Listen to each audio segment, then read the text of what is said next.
If you're looking at Marin County single family home sales right now and thinking, these numbers don't seem to agree with each other, you're not wrong. December is one of those months where inventory disappears, prices send mixed signals, and the headlines do what they always do: oversimplify everything. On the surface, things can look stronger or weaker than they actually are, depending on which stat you stare at. Today, we're going to walk through what actually happened with single-family homes in Marin in December, why some of these charts look messy, and what matters if you're buying or selling heading into early 2026. So let's get to it. California check-in. Before we zoom into Marin, let's do a very quick California-wide check-in, because Marin always moves inside this bigger picture. Quick note on timing. I'm referencing November's statewide data here. California stats lag behind our local Marin numbers by a month or more, and some real estate data, by the way, can trail 3 or 4 months behind. So this is one of the reasons why this stuff feels so confusing. That said, statewide home sales did improve in November, reaching their highest level since the fall of 2022, and sales were up year over year. Total sales through the first 11 months of 2025 are now running ahead of last year. Marin's November numbers were similar, with more homes selling than last year, even though pricing and leverage remained selective. On the price side, things are stabilizing for the state. The median price dipped month to month, which is typical this time of year, and it's basically flat compared to last year.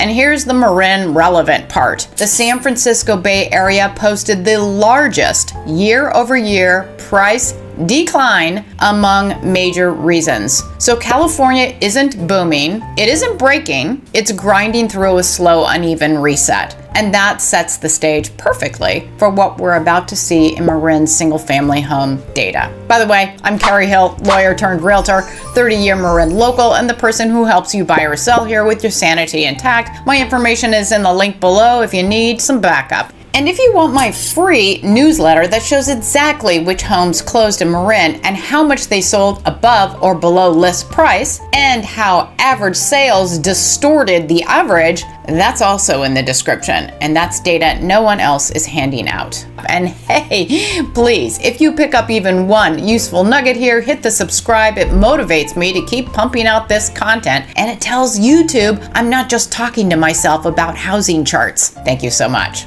Quick context, all Marin homes. Before we zoom into single family homes, let's anchor this to what happened across all of Marin County in December. Overall sales slowed seasonally, which is normal. The majority of homes still sold below list price. Buyers remained selective, and pricing accuracy continued to matter more than optimism. December didn't break the pattern we've been watching. It reinforced it. Now let's drill into single family homes, specifically on the charts. Okay, so here we are with inventory. That would be in the light green bars here. It definitely went down. It happens every year because of Christmas. That's down 57%. When you compare it to last year, though, it's almost down 12% more than last year. And then we have the dark green bars, which are the actual amount of homes that sold. That was down almost 32% from November to December, and down more than last year, down 7%. And the whole quarterly number is 0.5, about the same, down 0.5. And the new listings, those were also down. Again, it's very similar to last year. They're always down. People don't put their houses on the market for sale, but it is down more this year than it was last year for new listings. So that could be interesting. And down about almost 14% when you look at the full quarterly numbers.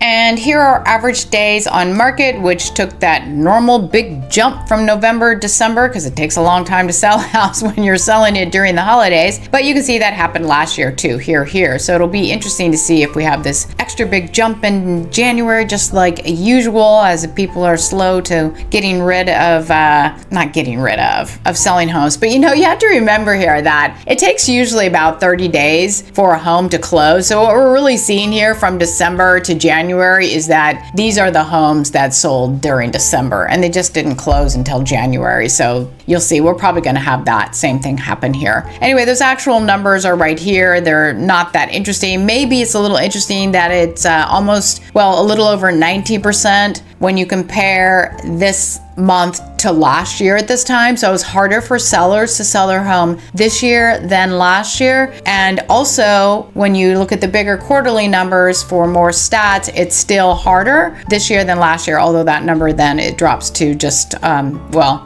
almost 7%. And then there's this number up here, the sales price over original list price. That also went down in December. This also has a great relation with, where people originally priced their house. So if they originally price it high, thinking, that they'll lower it, and then they actually do, this is, just goes all over the place. So I don't pay a lot of attention to this, but it is down about 4%. And when you compare it to this time last year, no change, and up a tiny bit, 1%, when you compare the full quarter. But like I said, I don't put a lot into that number.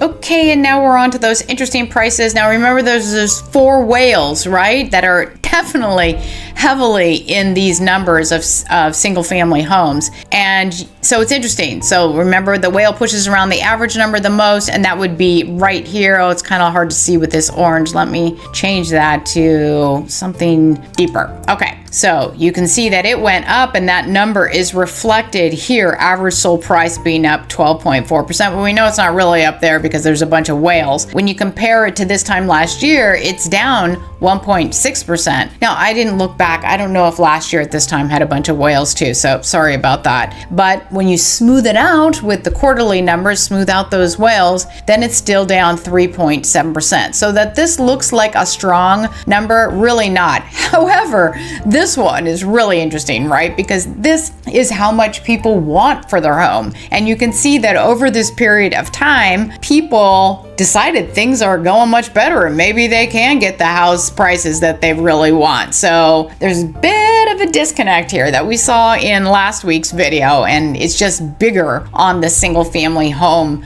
chart. Not surprising given the whale stuff. Okay, let's get back down to median price. So you can see median price also went up last month, and that would be up 3.9%. So how did the whales affect this one? Well, if you recall from my video, it can affect it up to like $76,000, but it's usually much, smaller, maybe $30,000 or $40,000. But the actual numbers in here is 1.455 million to 1.512. So that's less than $76,000. So there is a potential that this also is just out of whack for this particular month. But if you look at it compared to last year, it's down 3.8%. And if you smooth it out with the average, so smooth out the whales too, not the average, 3 full months of data, then it's down 6.1%. Overall, you can see that these numbers are lower than they used to be, and yet sellers are hoping for a lot more. That's going to make some interesting negotiation out there.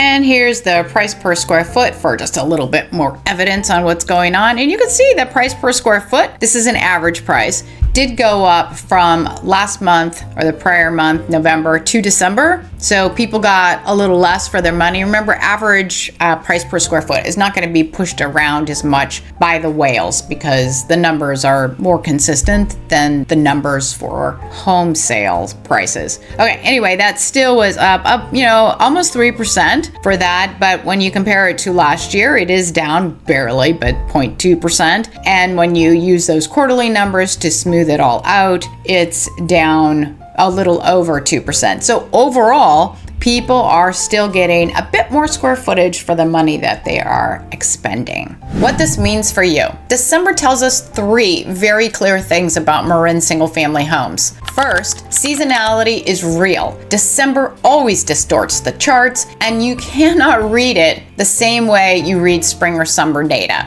Second, pricing fantasy still gets punished. Sellers who price accurately can sell. Sellers who don't, sit. Third, averages lie more than usual in the months with whale sales, and this month had them. You have to look at medians, price per square foot, and the quarterly trends to understand what's actually happening. This is a thinking person's market, not a headline market. If you're checking out single-family homes for sale in Marin or debating whether it's time to sell, you should see some other video recommendations popping up above me somewhere right now. And don't forget to hit subscribe so you don't miss my no-fluff Marin County real estate updates that you're not going to see this information anywhere else. Thank you for watching and have a great day.